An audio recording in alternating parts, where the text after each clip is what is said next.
Ibu bapak, saudara-saudari, muda-mudi adik-adik yang dikasihi dan diberkati Tuhan, berkah dalam selamat petang. Apakah sudah mengantuk?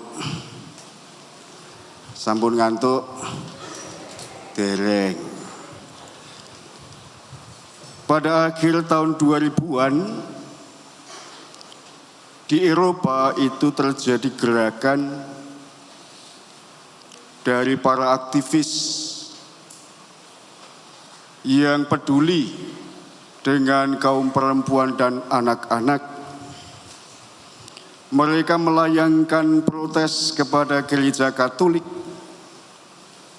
karena di dalam gereja ditampilkan yang menurut mereka itu ikon pornografi. Ikon pornografi yang mereka maksud adalah salib dengan korpus yang kalau kita lihat di sana diperlihatkan korpus Tuhan itu telanjang kecuali menggunakan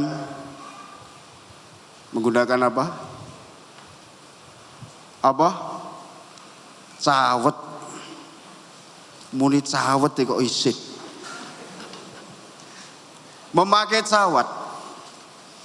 Bagi para aktivis itu, hal itu tidak senonoh, tidak lazim. Maka mereka meminta supaya Gereja Katolik itu mengganti supaya korpus itu diberi pakaian yang utuh.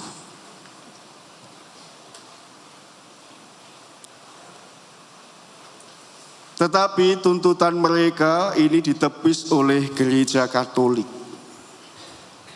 Dan kita harus tahu kenapa di korpus kita atau di salib kita, korpus itu tetap digambarkan seperti peristiwa ketika tahun 33 Yesus disalibkan di puncak Golgota atau Kalvari. Ada alasan yang sangat mendasar dan sangat teologis.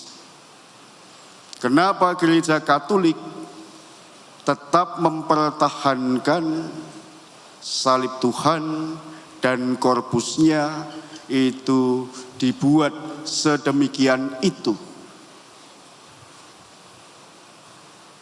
Nah, kita perlu tahu apa yang menjadi dasarnya. Di dalam kitab Kejadian bab 2 ayat 25, di sana ayatnya berbicara demikian. Mereka berdua telanjang, manusia dan istrinya itu, tetapi mereka tidak merasa malu. Jadi ketika Adam diciptakan, lalu Hawa juga diciptakan, mereka berada dalam ketelanjangan dan mereka tidak merasa malu. Karena apa? Mereka masih berada di Taman Eden, berada di dalam Firdaus, masih merasakan hubungan yang dekat dan akrab dengan Tuhan. Maka hidup di Taman Eden itu simbol kesucian, simbol kepolosan, dan ketelanjangan itu artinya adalah kepolosan di hadapan Allah.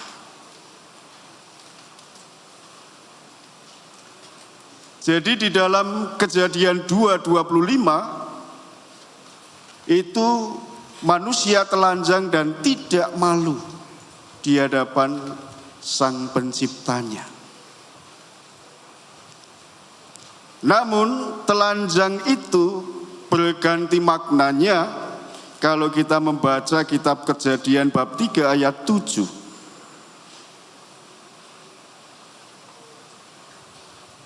Ketika Adam memakan buah yang sudah dimakan Hawa karena godaan ular atau iblis. Di dalam Kejadian bab 3 ayat 7 itu dikatakan, maka terbukalah mata mereka berdua dan mereka tahu bahwa mereka telanjang, lalu menyemat daun pohon ara dan membuat cawat. Nah, ketelanjangan setelah makan buah terlarang, itulah maknanya manusia malu karena dosa, melanggar perintah dan larangan Tuhan. Jadi telanjang ketika mereka masih di Taman Eden itu artinya kepolosan, keluguan, kesucian. Tetapi sesudah makan buah terlarang, ketelanjangan itu menjadi bentuk rasa malu karena dosa. Maka cah cilik-cilik kayak meloyang melayu telanjang tidak merasa malu karena masih suci, masih polos. Coba kalau Anda yang kesana kemari tidak berpakaian apapun, malu atau tidak? Isin atau mboten? Cobi nggih. Kita pasti malu. Jadi ketelanjangan itu sebelum manusia jatuh di dalam dosa artinya kesucian. Tetapi setelah manusia jatuh di dalam dosa, itu adalah simbol. Ketelanjangan itu adalah kejatuhan manusia di dalam dosa.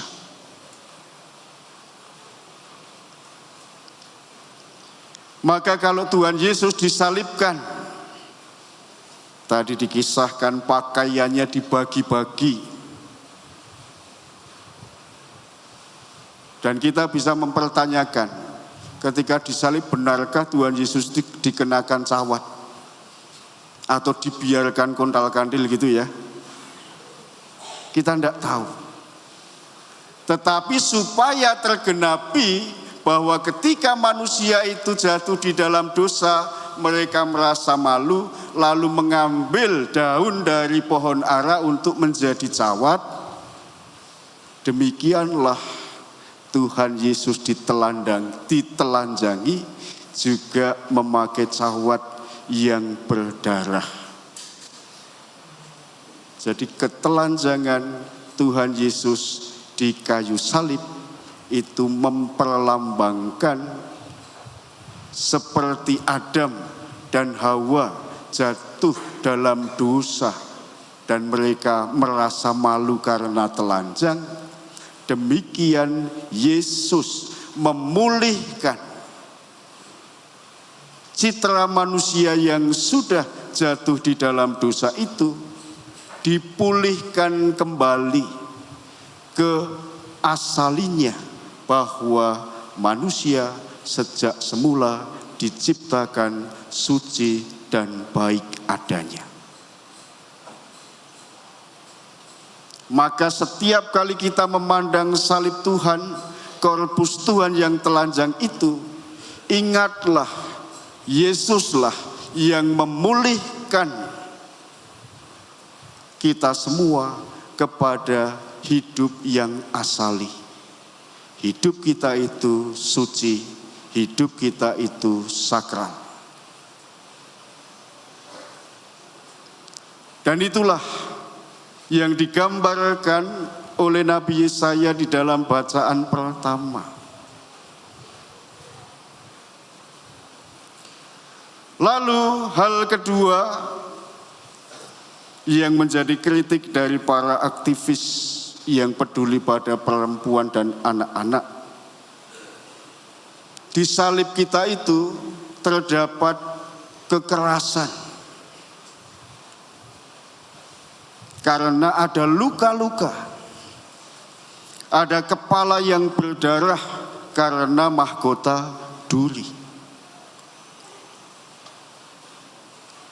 Itu pun juga dikritik oleh mereka. Dan mereka berharap supaya korpus gereja itu diperlihatkan Yesus yang tidak terluka dan tidak berdarah, tidak bermahkota duri. Tetapi gereja tetap mempertahankan salib dan korpus kita itu seperti itu, karena ada alasan teologisnya.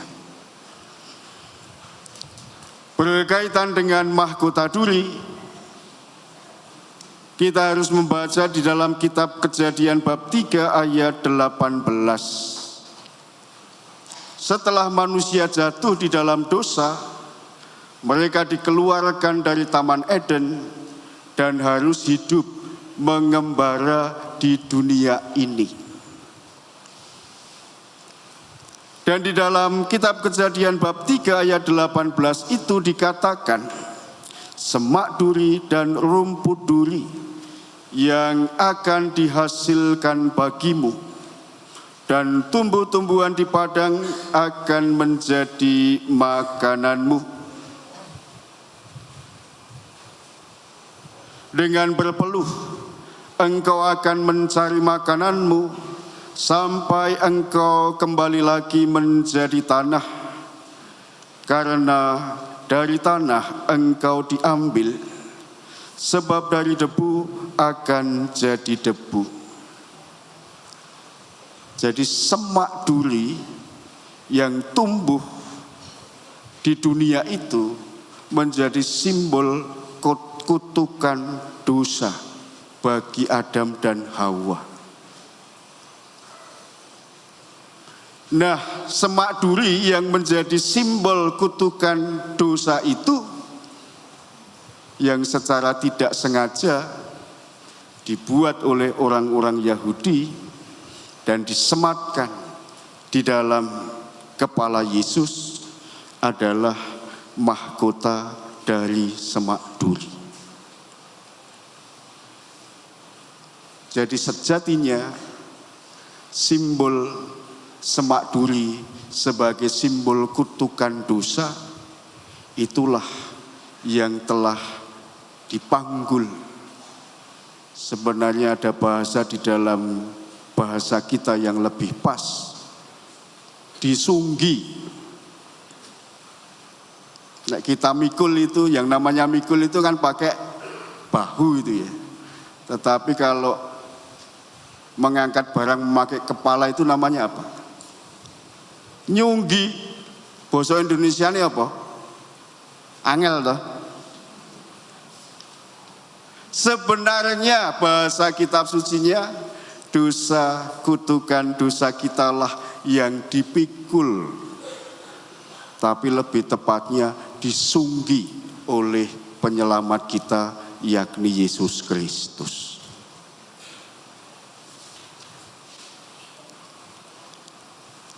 Maka berkaitan dengan kritikan dari para aktivis yang peduli pada perempuan dan anak-anak, yang menilai bahwa gereja Katolik itu melegalkan pornografi, melegalkan kekerasan, lebih-lebih dalam simbol salib dan korpus Tuhan kita Yesus Kristus.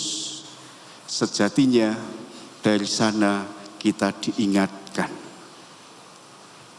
bahwa hanya melalui dan dalam Tuhan Yesus yang tersalib kita beroleh rahmat awali, rahmat asali kita, bahwa kita itu baik, suci, polos, lugu, apa adanya di hadapan Tuhan.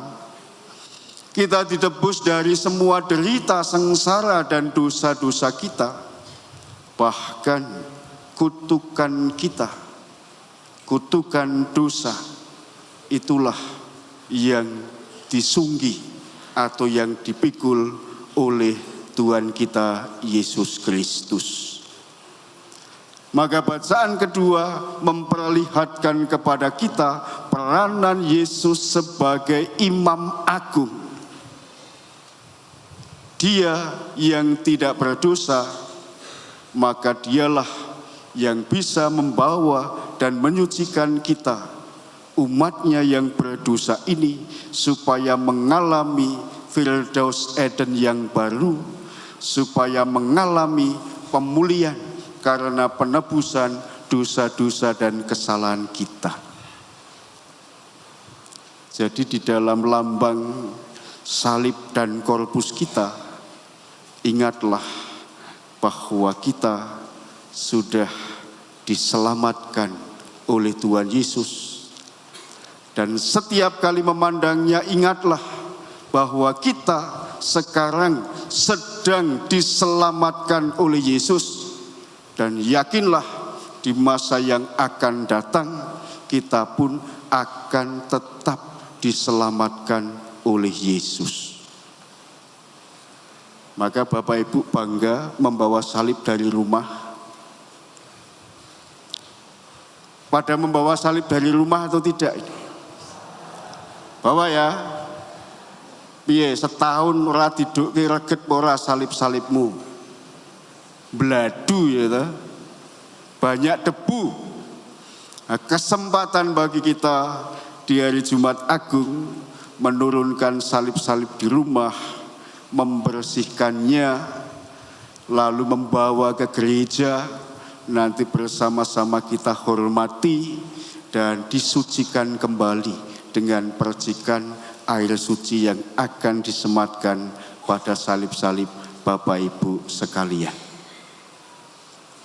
Maka tidak ada hal yang lebih agung dari Jumat Agung ini ketika kita memulai perayaan dengan hening, dan nanti kita juga akan mengakhirinya dengan hening. Kita mengikuti Yesus di makamnya, turun ke tempat penantian dunia orang mati, dan esok sore kita berjaga menantikan detik-detik kebangkitan Tuhan. Dan harapannya di hari Minggu Paskah kita pun bangkit mulia bersama dengan Kristus yang jaya. Maka mari kita lanjutkan perayaan kita. Dimuliakanlah nama Tuhan kini dan sepanjang masa. Amin.